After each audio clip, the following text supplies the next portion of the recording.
No mystery now what the Ravens thought of last year's receiving core. They give up a third and fourth round pick to Arizona to get Anquan Bolden, sign free agent Dante Stallworth, and re-sign Derek Mason.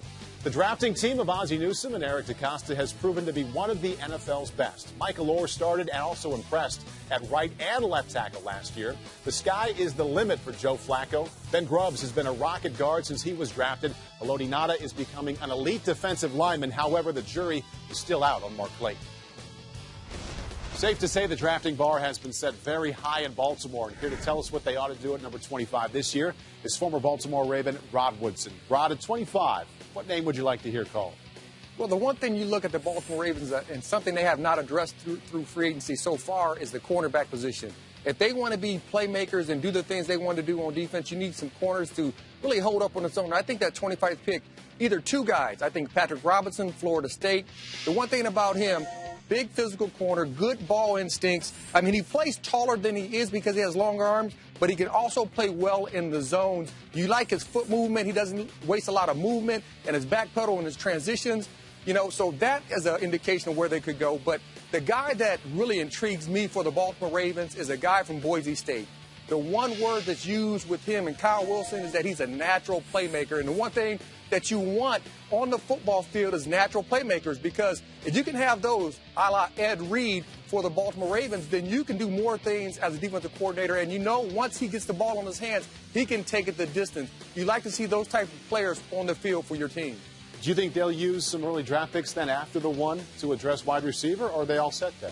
You know, I think addressing Bolden right there, I know a lot of people are thinking they can do something in the second round. What I would love to see them to do in the second round is to take a guy, hopefully could drop to them right in their laps. And I know Ray Lewis would love to see this, is Terrence Cody.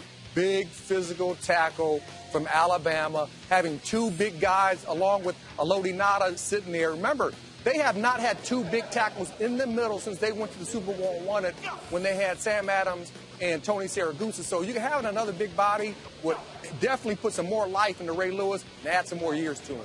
This ought to be a pretty good team, or a very good team in 2010. Do you see the Ravens taking a step forward or a step back? Well, step forward. I think adding Bolden, bringing Mason back, helps with the passing attack. You know, we know they have a running game, and if you can get that defense, especially the secondary, intact, they can definitely looking forward to doing some positive things in 2010. We look forward to Rod Woodson on NFL Total Access this evening. For now, Rod, thank you. All right. And for more of the Ravens, here's Charles Davis and Scott Kennedy. Thanks, Paul. And I like Rod's idea of going to the defensive backfield, but I tell you what, I also like what they've been doing on the offensive side of the ball. Now they've solidified the wide receiver position. Now let's go and get a tight end. Todd Heap has got is in his 10th year, 30 years old. They don't have anybody behind him. Their only guy behind him right now, they've got one catch behind him. Their third stringer is a converted linebacker. Now, Jermaine Grisham could fall to them coming off of an injury. He could fall them all the way to 25, 6'5", 260 pounds. 25 touchdowns his sophomore and junior seasons. I think he is a top 15 talent. If he's there at 25, I think they've got to grab him.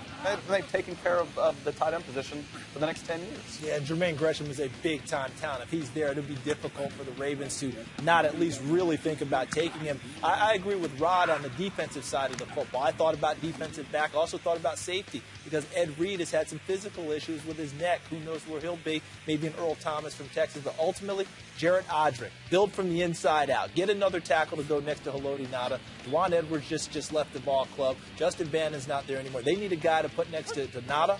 And Jared Odrick is that type of guy who can be an upfield penetrator and really help the Ravens out. I think Odrick's also good enough to play end in a 3-4, so that versatility would make him a solid pick there, too. Yeah, it doesn't hurt at all. But no matter which way they decide to go, they've got some pretty good options.